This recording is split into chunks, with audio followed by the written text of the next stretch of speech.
Olá, Léo. Olá, Zé Evaristo, Joseph, né? Samuel. Aí, grande Fala, Carlão. Fabrício. E aí, camarada? E aí? Tudo Tô beleza? ajustando aqui. Eu também Bom estou ajustando. demais. Então, hoje Você eu estou te ouvindo tá bem. me ouvindo bem? Estou te Tá, eu ouvindo tô bem. com o microfone aqui. E você está me ouvindo? Tô. A imagem tá legal? Tá legal. Parece que Então, está com beleza. Ray-Ban, mas tudo bem. Ah, cara, eu tô precisando usar óculos, cara. Tô com Tá dois bom. óculos diferentes, um pra perto e um pra computador. É isso aí. Daqui a pouco é o multifocal que nem eu uso. É, esse aqui é bem confortável. Eu tenho um outro mais antigo que é pau para toda obra. Mas eu esqueci, ontem eu fui na universidade, fui fazer uma conferência online, uma reunião de departamento lá, a internet é 4 vezes mais poderosa. Esqueci lá. Então tá joia. Fabrício, então vamos dar início. A gente já tem algumas Vamos. pessoas ao vivo aí. Estamos com a cobertura desde o Maranhão com o meu amigo Aldalho, lá na Universidade Federal do Maranhão. Temos também o Eduardo, da Universidade Rural do Pará. Então, nossa audiência está bem ampla. Então, eu mando um abraço aí para Legal. todo mundo que está nos ouvindo. Hoje, o nosso convidado é o professor Fabrício Alvim, que está na Universidade Federal de Juiz de Fora, mas, sobretudo, foi ex-aluno nosso e é com muito prazer que hoje a gente conversa, né, sobre a trajetória do Fabrício, que é uma trajetória rica de detalhes e de crescimento, porque Fabrício já trilhou um caminho bastante consolidado. Hoje, inclusive, faz parte do conselho da FAPEMIG, né, Fabrício? Então, nós vamos conversar Sim. sobre algumas questões que, obviamente, essa série é chamada, eu chamei Além do Lattes. Né? A gente vai ficar falando só de Uhum. questões ligadas à ciência também, mas também de algumas questões pitorescas, né, da nossa formação que sempre acontece, né?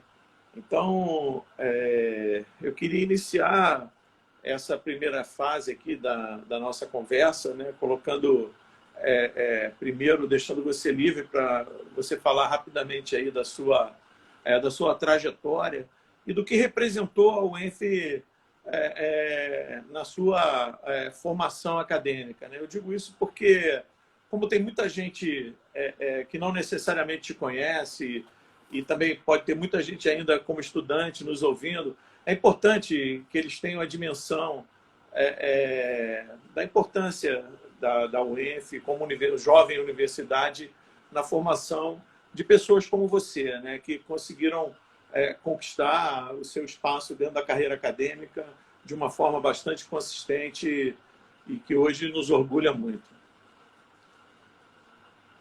Tá bom. Bom, boa noite a todos e todas. Carlão, obrigado pelo convite. Eu sou um espectador das suas lives, estou sempre assistindo. É um momento muito legal também para matar saudade dos ex-professores, dos mestres. Algumas têm assim, conteúdos muito válidos para o momento. A última, por exemplo, eu gostei demais, né, de um pesquisador que eu não conhecia, um colega seu. João Então, eu Paulo, te inclusive, ele está agradeço. nos ouvindo. Tá, é muito bom, muito legal. Me fez refletir. Teve uma postagem em particular que me fez refletir muito sobre a instituição que eu trabalho agora, né? Sobre como a escolha sem concurso no passado impactou nos tais, nos técnicos e o reflexo disso na manutenção da universidade, por questão política. Então, muito legal. Bom, a minha história com a UENF, ela é uma história de vida, né? Porque eu sou nativo de Viçosa. Meu pai era funcionário da UFV, técnico agrícola, e ele se aposentou novo, com 40 e poucos anos, em 93, e foi convidado a fazer uma visita ao UENF, né, a pré-UENF, né, ficou hospedado na Pesagro e foi com a turma de Viçosa, do CCTA, com os amigos, e aí o Joaquim von Bullen, o professor alemão, o convidou para fazer um contrato temporário como técnico agrícola, o salário era muito bom. Ele topou, e no outro ano, em 94, a família se mudou. Minha mãe era bancária na época do Banco do Brasil, conseguiu a transferência. Nossa família é da região, Miracema, Itaperuna. Então, eu fui para Campos com 16 para 17 anos. Foi uma mudança, sair da roça, do interior, fui para uma roça um pouco maior. Fez um upgrade de roça. É verdade. E fiz muita amizade, né? Muita, assim, boa parte. Foi uma construção do ser humano muito legal, tenho muitos amigos. Aliás, isso é uma coisa que eu compartilho com a minha esposa, que nós nos conhecemos na UENF há 21 anos atrás, e nós adoramos Campos.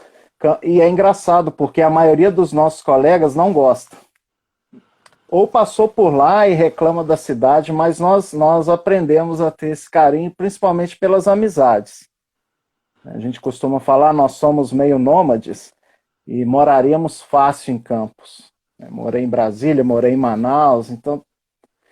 Mas a escolha pela UENF foi curiosa, porque quando eu comecei a fazer vestibular, a minha ideia era fazer um curso da área médica, até por influência dos meus pais.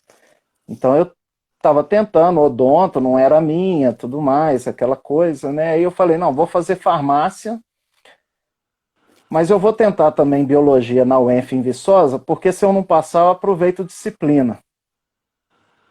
E aí passei em Viçosa, na UENF, escolhi UENF, né, por questões até financeiras. E aí, uma coisa para mim foi fundamental dentro da UENF, que infelizmente acabou, que foi o modelo do ciclo básico comum. O ciclo básico comum, ele te permitia escolher o seu curso dentro de uma gama de possibilidades. Eu fiz 1 ano de ciclo básico comum, continuei tentando vestibular e fui para escolher biologia, por afinidade aos amigos, afinidade aos colegas, afinidade aos professores que deram aula no ciclo básico comum. Então, assim, mas o grande barato disso foi ter feito amizade com as 120 pessoas que entraram junto comigo. E até hoje a gente mantém essa amizade. A partir daí, eu ingressei na biologia, tive a possibilidade de ter algumas bolsas, né? O UENF, naquele período, final da década de 90, eu ingressei em 97. A UENF se destacava no cenário por ter bolsas FAPERJ, porque hoje eu vejo que os pesquisadores, os professores eram muito competitivos. Então, nós tínhamos bolsas, né, que era uma raridade na época, até chegar em meados de 98, final de 98, início de 99, a entrar no LCA, né, na equipe do Marcelo e da Dora. Eu já tinha 2 anos de universidade.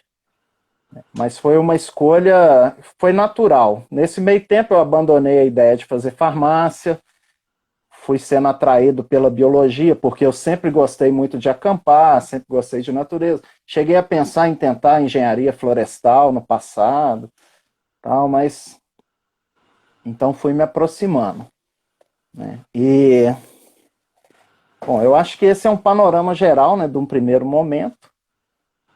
E depois fui me apaixonando pelo tema ecologia, que naquela época era muito curioso, porque naquela época existia uma má fama danada. Até porque eu convivia, em termos de universo, né, de familiar e tudo mais, com gente da agrárias.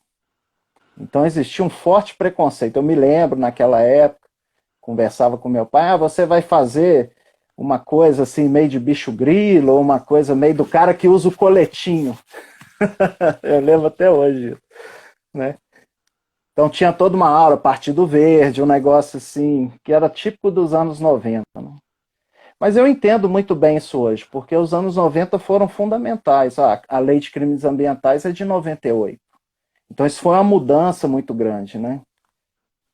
Mas esse foi o início da, da trajetória na UENF. Né? E aí Tá legal? A gente pode ir aprofundando sobre.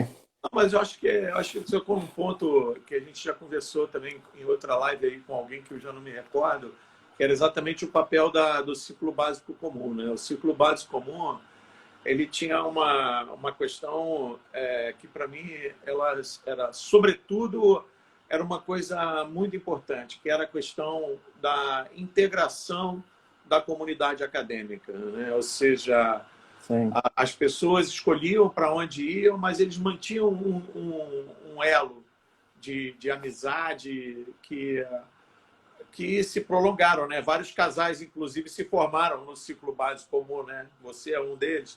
A minha filha também, que fez ciclo básico comum e veterinária, acabou casando com um engenheiro civil. Mas essa, eu acho que foi a coisa do CBC, ela trazia uma mensagem forte de integração e de pertencimento institucional. As pessoas tinham uma outra visão da instituição. Fora isso, quebrar alguns paradigmas, né? De que, por exemplo, um engenheiro não precisa saber de ecologia e que um biólogo não precisa saber matemática ou filosofia. Enfim, essa é uma questão que sempre ela norteou o plano diretor da universidade quando foi constituída lá nos seus primórdios. É um modelo, inclusive, preconizado no plano da instituição por uma outra questão também, né? A questão de você ter uma formação humanística, que era uma coisa que é muito forte, inclusive a área do nosso patrono, né, eterno patrono, Darcy Ribeiro, né, é que a gente deveria ter exatamente essa formação humanística que possibilitava a gente ter um horizonte um pouco melhor, né, da sociedade, inclusive, que muitas vezes a pessoa, algumas áreas, principalmente as áreas tecnológicas, não há nenhum preconceito com relação a isso, mas as pessoas às vezes se fecham num mundo tão pequeno. Isso acontece também na biologia experimental. As pessoas acham que o mundo se reduz a um tubo de ensaio ou uma lâmina de microscópio, esquece do seu entorno, esquece do todo, né? Então, essa questão ela é muito mais importante do que qualquer outra coisa, né? Você sai dali com um pequeno horizonte, mas se você consegue expandir a partir de você ter uma formação um pouco mais ampliada, isso é fundamental. É fundamental porque, na realidade, se você for um cara altamente especializado, mas incapaz de se relacionar com as outras pessoas, você jamais vai ser um líder de um grupo. Inclusive, você pode se tornar um grande desagregador de grupo, né, se você não tem uma visão do todo. Então, acho que isso é importante para a vida, não só pessoal, mas para a vida profissional de todas as áreas do conhecimento. Então, terminando a graduação na UENF, você seguiu para o mestrado. Então, só fazer uma observação, Carlão. A minha esposa até colocou aqui, a Ive, que ela foi do último ano, né? Então, assim, hoje o meu ciclo de amizades mais forte é aquele porto seguro. Quando as coisas estão ruins, você entra no grupo para conversar. É o grupo de amigos que eu fiz na década de 90. Nós temos um grupo que se chama Osmar Queimados, né? Que era a galera mais queimada, mais alternativa dos anos 90. E é um grupo muito forte. Todo ano a gente se reúne para fazer churrasco, e se encontra e conversa, um fica preocupado com o outro. Outro dia teve um que sumiu aí, então a galera ligando, que deu fulano, tal, em época de pandemia, né?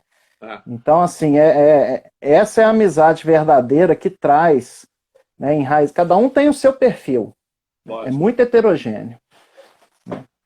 Pelo menos politicamente nós temos visões muito afinadas, e isso é bom. Mas então, eu, terminando a graduação, Na verdade, eu terminei e fiz uma seleção para o mestrado, mas eu fiquei preso em uma disciplina específica, e aí conversei com o meu orientador, sempre conversei muito com o Marcelo, isso era legal, a gente conversava, tomava cerveja, jogava sinuca e tal. E aí eu falei, cara, eu vou ficar mais um tempo aqui. Ele, não, Grande, tem a bolsa do CNPq, você fica com ela aí mais um tempo, e você tem que tentar um negócio forte. Aí pintou um programa de estágios, foi o primeiro programa de estágios do INPA, do antigo PDB-FF, Programa Dinâmica Biológica de Fragmentos Florestais. E a bolsa de estudos era da State University of New York, a SUNY. Então a gente recebia em dólar pelo Smithsonian. Me inscrevi, na época, com um projeto de herbivoria, que era uma segunda linha que desenvolvia com o Marcelo. E fui aceito, e fui para Manaus. Aí fiquei em Manaus de março a setembro de 2002. E foi uma experiência fantástica, porque desses 7 meses que eu fiquei lá, 4 eu fiquei dentro de um acampamento. Uhum.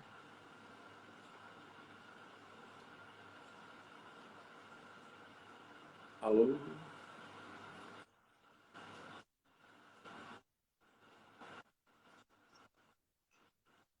Alô?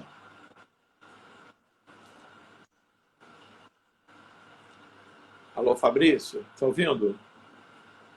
Tá ouvindo? Tá ouvindo? Porque caiu aqui, eu não sei se fui eu ou você. Mas enfim. Aí fui para Manaus.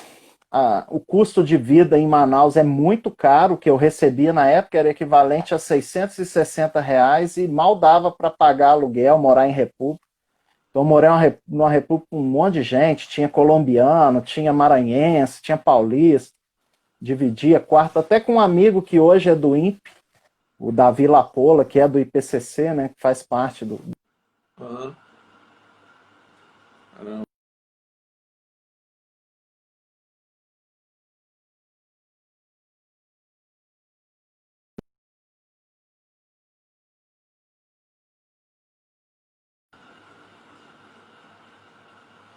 A gente está com algum problema. Não, eu não sei, está aparecendo a sua imagem que está dando algum looping assim como. Mas vamos embora, vamos seguindo. Voltou agora. Não.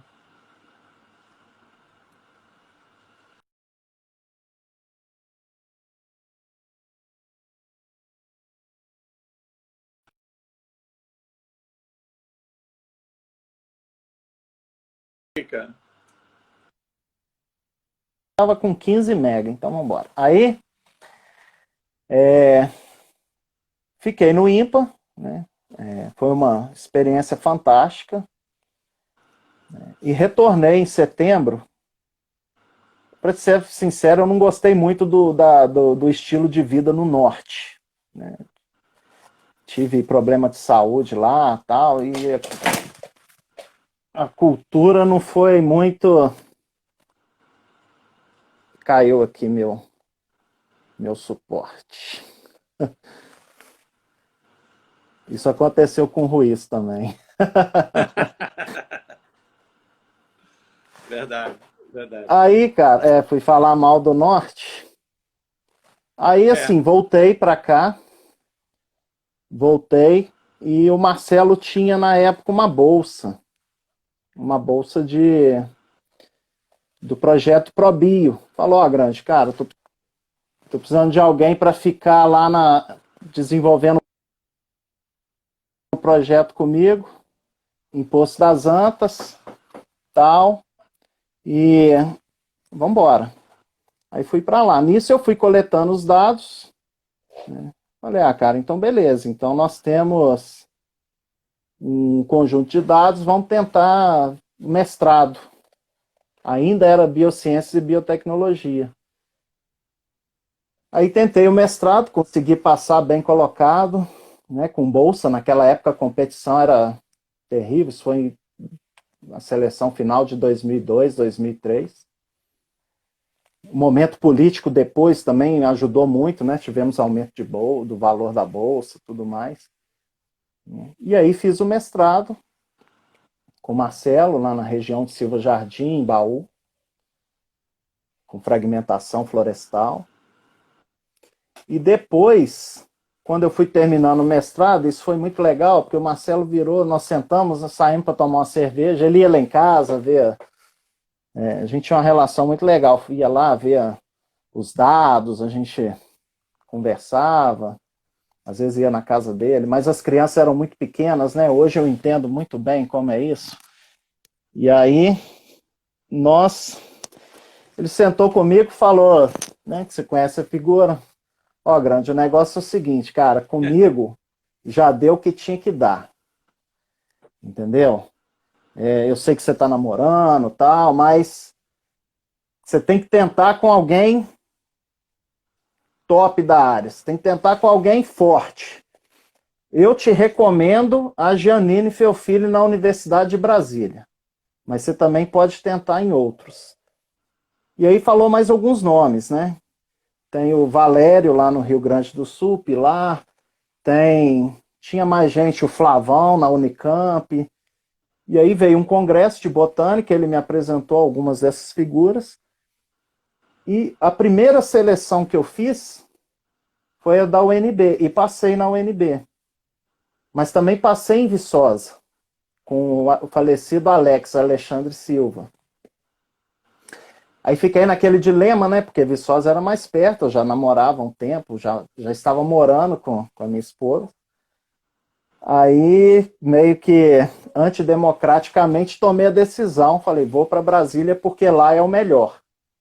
E realmente o curso de ecologia lá foi um naquele hall dos 5 primeiros do Brasil, professores fantásticos, e aí lá realmente o upgrade no ensino foi fundamental. A Universidade de Brasília é sensacional.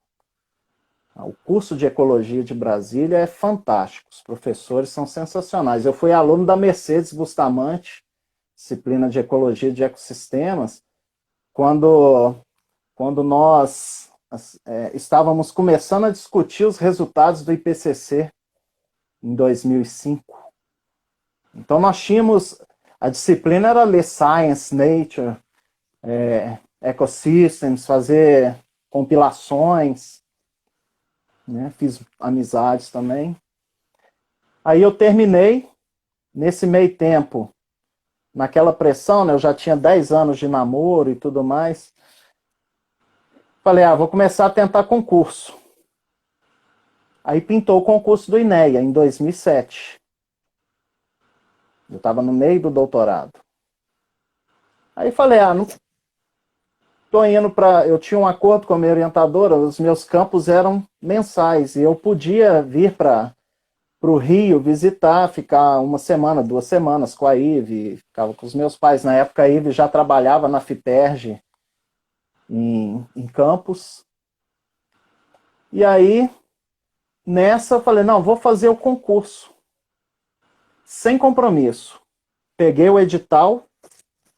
Quais são os pontos que caíam? Tá lá, Carta da Terra, balneabilidade, ecologia. Peguei ponto a ponto do concurso, entrava no Google, entrava nos... Lógico, né, com a metodologia de pesquisa, não Wikipédia, essas coisas. Entrava em fontes seguras e ia estudando tema a tema. Aí consegui passar no concurso, voltei para Brasília, só que eles demoraram, né, para convocar. E aí terminei o doutorado no prazo, defendi em fevereiro, tomei posse no INEA em março. Eu tive 15 dias para fazer as correções e tudo mais. E foi um momento interessante, porque a minha orientadora, ela não gostou muito. Ela falou, cara, você vai para um emprego tecnocrata, você tem um potencial maior. Ela queria que eu fizesse um pós-doc lá na Federal Rural de Pernambuco, com uma colega nossa, a Rodal, que na época eu estudava Dry Forest, floresta seca, então ela era uma referência. Mas aí eu falei, não, eu vou passar por... Então, assim, rolou meio que um estresse no relacionamento com a orientadora, né? Mas depois a veia acadêmica começou a pulsar mais forte, eu assumi algumas funções de licenciamento e fiscalização no INEA, foi assim, fundamental para o que eu trabalho hoje, eu dou aula de gestão ambiental, fiz amizades sinceras no INEA, né? Até porque boa parte era uenfiana, Aham, verdade. mas comecei a tentar concurso. Tentei concurso na Federal do Recôncavo da Bahia, na Federal da Paraíba, em João Pessoa, tentei, onde mais? Embrapa, IFE, aquela do UF São Mateus, essa foi adiada e caiu na minha lua de mel, aí eu não tentei não. E fui tentando até passar aqui em Juiz de Fora, acho que foi o quinto ou sexto concurso, foi o sexto. Foi o sexto concurso, foi uma maratona, né? E mas assim, foi natural. Comecei a sentir falta de trabalhar com ciência. E eu não tinha muita manha do ensino na época, né? Porque o doutorado na UNB foi muito acadêmico. Eu até dava disciplinas para minha orientadora, mas era disciplina para pós, disciplina optativa para alunos já se formando em engenharia florestal. O Sei. ensino, o que me ajudou muito a aprofundar no ensino foi que durante a minha estadia no INEA eu fui convidado para dar aula no ISE Senza, à noite. Então isso ajudou bastante nessa Na perspectiva prática. na prática, E sempre rola o friozinho na barriga, né? Nas primeiras aulas. É bom que é bom que role sempre, né? Dizem assim, É, é bom que você tenha sempre uma certa adrenalina, porque quando você entra meio relaxado, está arriscado a você com cometer certeza. alguns deslizes. É bom estar um pouquinho de tensão na Hoje mesmo eu sempre. entrei aqui, eu entrei com adrenalina, né? Parece estar calmo, mas é uma responsabilidade conversar né, em alto nível. Mas a gente está tendo. Essa é a importância de a gente manter assim, essa questão. Né? Agora, esse ano você completa 10 anos, né? Na Completo, dia universidade. 5, dia 5 E de aí a julho, foi gente quando vai, eu tomei inclusive, fazer posse. uma. Eu vou retribuir esse convite que eu te fiz através de um convite que você me fez, que a gente vai conversar um pouco sobre os manguezais e, enfim, Isso, questões que mais voltadas para a área, mais direcionadas para uma área que eu me dedico e me dediquei já há um bom tempo e realmente me traz prazer de falar sobre o assunto, que são a ecologia e biogeoquímica de manguezal. Mas uma outra questão que eu queria colocar é que a gente está num momento muito delicado, né, sim, da vida pessoal e da vida profissional. Né? As universidades, várias universidades têm enfrentado o problema da pandemia de formas diferentes. Alguns meio que paralisados diante do fato, né? E outros de forma mais proativa, tentando mobilizar tanto a comunidade docente quanto a comunidade estudantil e técnica, né? De diferentes formas. sim. Você já foi coordenador de pós, né? Como é que Já. você, não sei se ainda não sei, você ainda está como coordenador de pós? Não, não tô não. Eu tirei Ok, aqui. como é que a Universidade Federal de Juiz de Fora está enfrentando esse problema da pandemia e a questão não só de oferta de disciplinas, mas como é que estão tocando a universidade nesse dia a dia?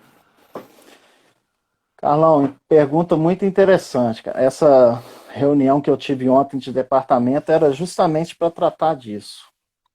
Bom, a universidade, num primeiro momento, assim como todas, né, que eu venho conversando, ela suspendeu suas atividades presenciais e ficou num período emergencial somente com as atividades administrativas básicas. Então, nós não recebemos nenhum plano para ensino, nem nada. Fomos orientados pela administração superior que teríamos alguns formulários. Aqui nós temos o PIT, né, que é o Plano Individual de Trabalho, que deveríamos pensar e ajudar a consolidar isso. Recentemente, a universidade lançou uma minuta para trabalho remoto, né, para que nós pudéssemos discutir, criou várias comissões. Eu observei que o que tem sido feito aqui é muito similar a uma nota que eu li ontem da UFRJ, né, que assim, é uma postura de evitar o ensino presencial até que se tenha uma vacina ou uma segurança na saúde, mas começar a discutir estratégias de ensino e tudo mais. Isso começou pela pós. Então, a pós já tem um plano mais avançado de retorno das disciplinas e tudo mais. Para nós, as nossas atividades de pesquisa, nós mantivemos. Então, a universidade definiu estratégias para os bolsistas de iniciação científica, bolsistas de extensão, alternativas, né? Porque como no nosso caso lá, nós temos trabalho de campo, esses trabalhos de campo foram paralisados. Então, nós temos que criar alternativas. Já conversei com a minha equipe para criar alternativas. Estamos enveredando aí nos trabalhos de modelagem e tudo mais. Só para citar um exemplo, tá? Como estamos lidando. Mas ainda estamos no gargalo do ensino. E isso tem sido extensivamente discutido. Porque hoje, eu não falo como instituição, mas falo como chefe de departamento e conversando com alguns colegas. Nós temos 3 alternativas. Uma, o EAD, que é através de plataforma, mas que você não tem a aula direta com o aluno. Você tem a videoaula, né, a aula direta com o aluno, e tem a presencial. Aí basta, assim, tem que ser uma decisão democrática, mas nós já estamos enfrentando as dificuldades, por exemplo, da videoaula. Agora mesmo é um exemplo. Nossa ligação caiu 2 vezes. Meu equipamento aqui, ó, que eu comprei Xing Ling, soltou, estou com ele na mão aqui, conversando contigo. Problemas de internet. A minha filha está fazendo aula online. Nós passamos por uma série de problemas, né, de frustração da criança. E é uma escola particular. Então, a acessibilidade, ela tem que ser democrática. Então, nós estamos discutindo qual seria a melhor forma. Eu tenho uma Presencial... pergunta. Essa questão ela tem sido discutida, porque nós já estamos há aproximadamente 100 dias da pandemia, né? 100 dias de quarentena, né? 3 meses e alguma coisa.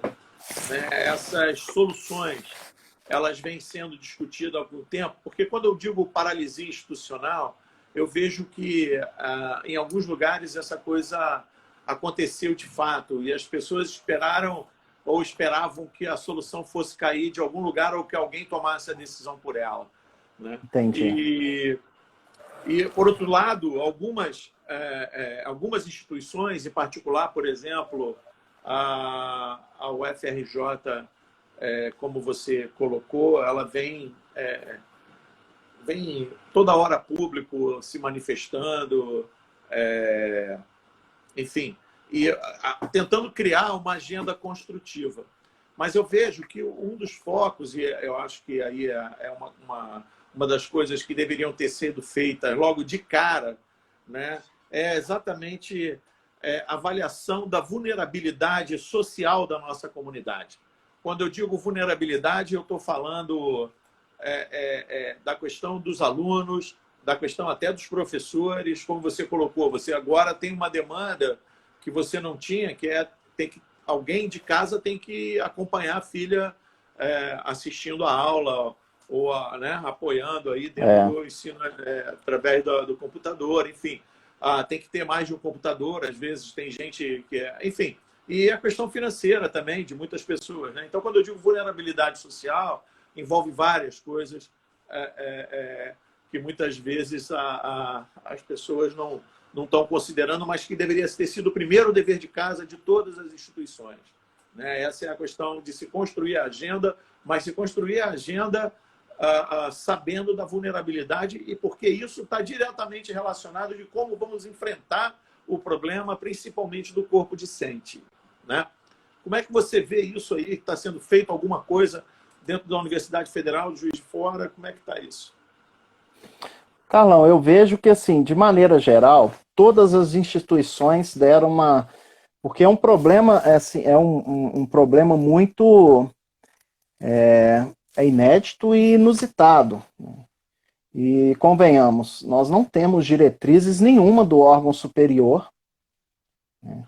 E isso até dificulta uma articulação entre os consórcios de universidade para que você decida, olha, como faremos?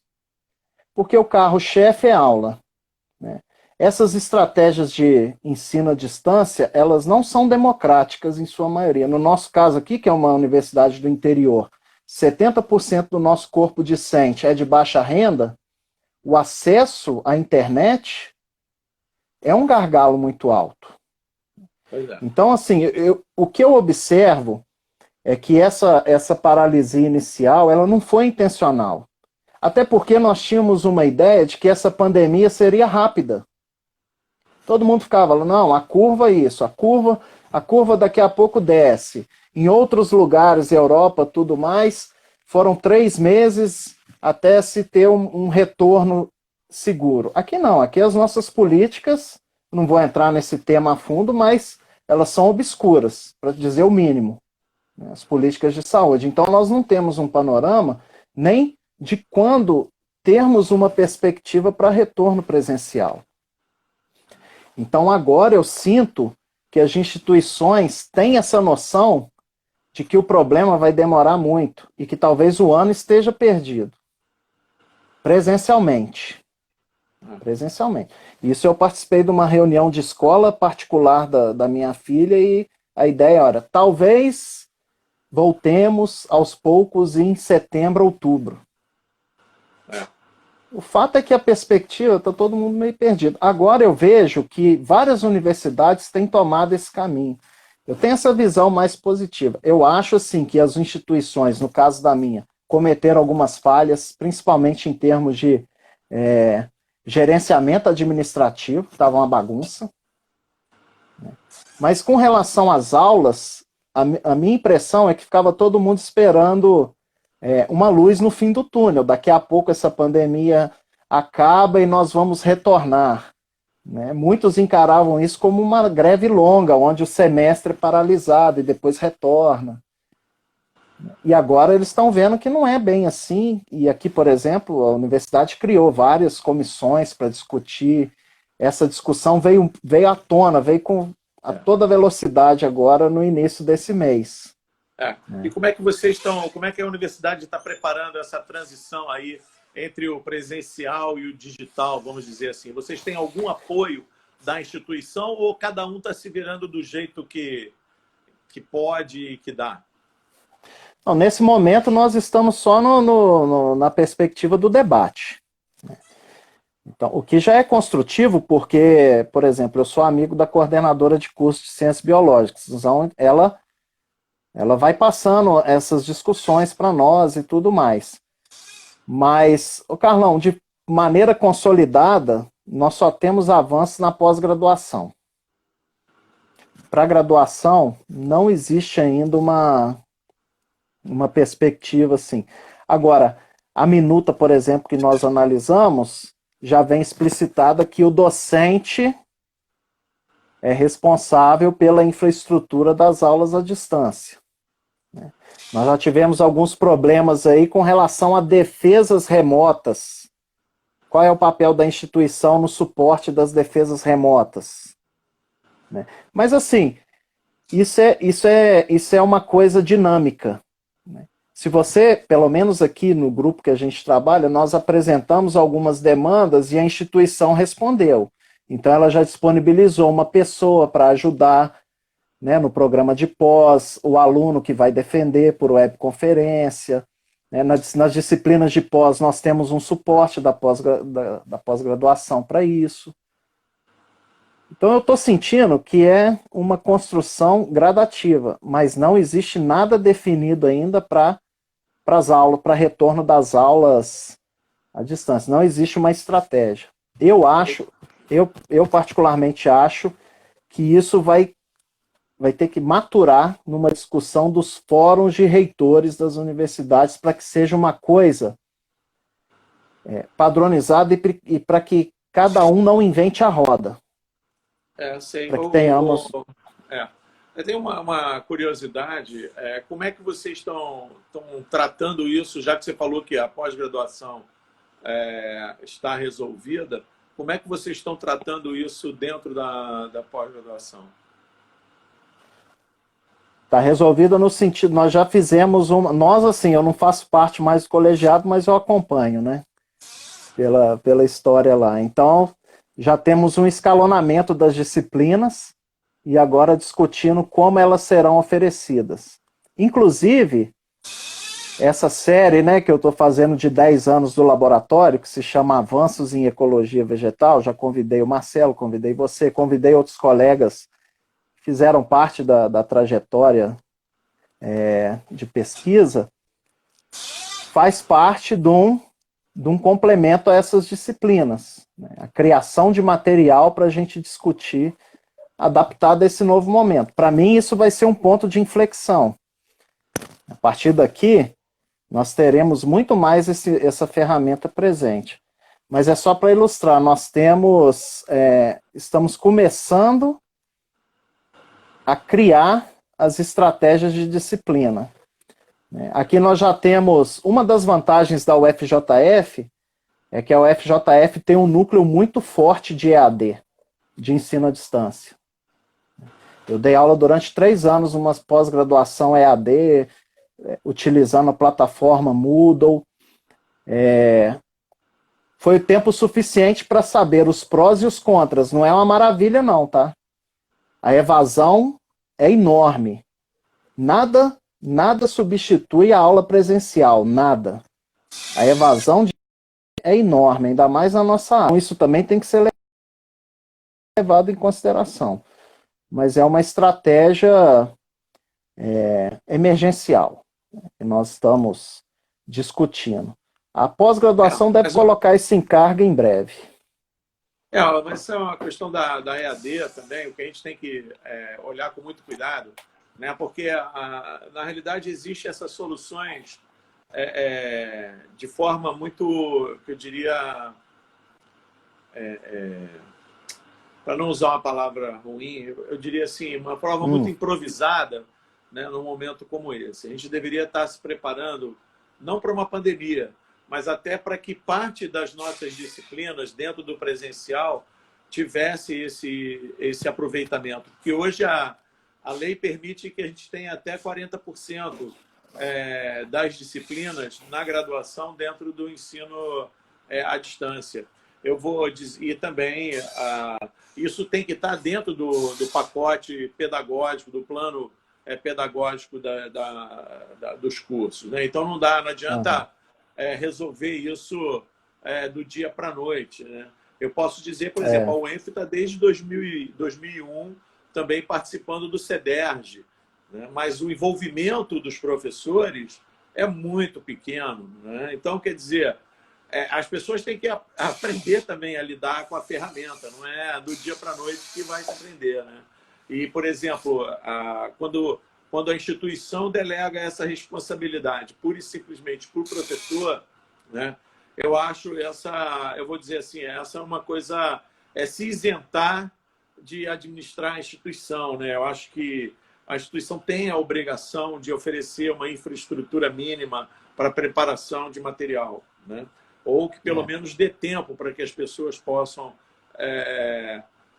preparar, né? Enfim, eu acho que essa é uma questão realmente muito importante e que tem que ser vista com muito cuidado. Eu acho que realmente a gente tem que se preparar, né? O futuro, ele certamente mostra que essa não vai ser a última pandemia, certamente com todos esses avanços das grandes cidades, destruindo hábitats e com hábitos extremamente equivocados, certamente nós teremos outras epidemias com maior frequência do que a gente tem visto no passado, né? Inclusive foi alvo de uma conversa que tive recentemente com o Ruiz aqui nas nossas terças-feiras, exatamente essa questão, porque a gente sabe que a maior parte dos ecossistemas já estão alterados a um ponto onde o funcionamento e o equilíbrio dinâmico do ecossistema está totalmente sendo reestruturado, e com isso corremos o risco eminente de que outras pandemias ocorram, né? A gente tem 1 hora para essa live, o tempo passa rápido, Fabrício. A gente já está com 45 minutos e eu gostaria de também aproveitar esse momento, sabendo que você foi convidado recentemente para fazer parte da Fundação de Amparo à Pesquisa do Estado de Minas Gerais. Como é que você viu esse convite, essa indicação para fazer parte lá da comissão da FAPEMIG? Porque isso, de certa forma, é um baita de um reconhecimento profissional, né? Então, eu acho que você celebra os seus 10 anos de vida acadêmica aí na Universidade Federal de Juiz de Fora, sendo, vamos dizer assim, consagrado como uma pessoa importante dentro da Fundação de Amparo à Pesquisa do Estado de Minas Gerais. E, obviamente, nós, como os seus ex-professores, nos sentimos muito orgulhosos de ver você e outras pessoas, como eu estou vendo aqui, a Maíra entrou, Miguel Ciano, uma opção de pessoas conhecidas aí dando suas contribuições. Então, dá uma palavrinha para as pessoas aí, como é que foi essa experiência, como é que você recebeu isso, né? E o compromisso que você vai ter agora por lutar por financiamento para os seus colegas de Minas Gerais. Tá. Bom, eu fiquei muito feliz quando eu recebi, né? E eu estava passando por um momento muito intenso de atividades dentro de casa, na instituição e numa maratona saindo de uma gestão para outra, né? Peguei muita coisa administrativa, vice-coordenador, coordenador de pós, chefia de departamento. Mas esse foi um convite que eu não hesitei em aceitar, porque faz parte, né, da carreira, e fiquei feliz. E ele veio logo após a aprovação da minha bolsa de produtividade. Então, uma das prerrogativas do CNPq é ser bolsista de produtividade. E isso vai um pouco além, porque isso aí é reflexo de todo o grupo que eu tenho. Eu tenho um grupo de pesquisa fantástico, colaboradores, meus alunos, assim, meu grupo é muito legal, nós não temos... É um grupo muito saudável, colaborativo e muito produtivo. E aí, eu já vim acompanhando um pouco esses trâmites da FAPEMIG, porque desde que eu entrei aqui, eu sempre consegui aprovar projetos de pesquisa junto à FAPEMIG e ao CNPq. E dentro da Câmara de Pós-Graduação, já vinha sentindo esse termômetro. Então, por exemplo, hoje a FAPEMIG não oferece mais bolsa de doutorado para os programas, teve que cortar. E fui com essa pegada, né, de participar de uma agenda proativa para poder principalmente tirar um pouco daquela mística de só investir em ciência e tecnologia aplicada. Eu fui lá com a bandeira de defender ciência de base. Eu sei que você critica um pouco essa questão de base, eu entendo a perspectiva, mas a ciência, digamos assim, descritiva, né, principalmente na área de biodiversidade. E foi legal, assim, fui muito bem recebido, tive um panorama do caos orçamentário que existe em Minas. O caos orçamentário, assim, a FAPEMIG ela se arrasta para conseguir arcar com projetos de 2017, 2018. Lembrando que nós temos um governador que é empresário. Então a barreira é grande, né? A gente tem que comentar esse tipo de coisa. Mas nós temos uma equipe dentro da gestão de Minas, alguns são muito favoráveis. Até foi uma surpresa saber que o diretor da FAPEMIG foi para o CNPq, né, o Evaldo Vilela, e ele é um cara muito experiente, é um cara da área, né, é um cara que é da Academia Brasileira de Ciências, é professor da UFV, então é um cara que tem experiência administrativa e é professor, é pesquisador, né, bolsista de produtividade, então é um camarada que fala a nossa língua. Carlão, nós tivemos uma reunião, que foi no dia 10 de março, com um monte de projeto de parecer, né, de projetos antigos, né, e tudo mais, e depois as outras reuniões foram suspensas em função da pandemia. Foi curioso que quando eu retornei de Belo Horizonte, eu fui de avião com um colega aqui da universidade, já estava no início da galera usando máscara. Quando eu aterrissei lá em Congonhas, eu fiquei preocupado, né? Eu falei, poxa, esse mundaréu de gente usando máscara, o que é isso? Já era o início da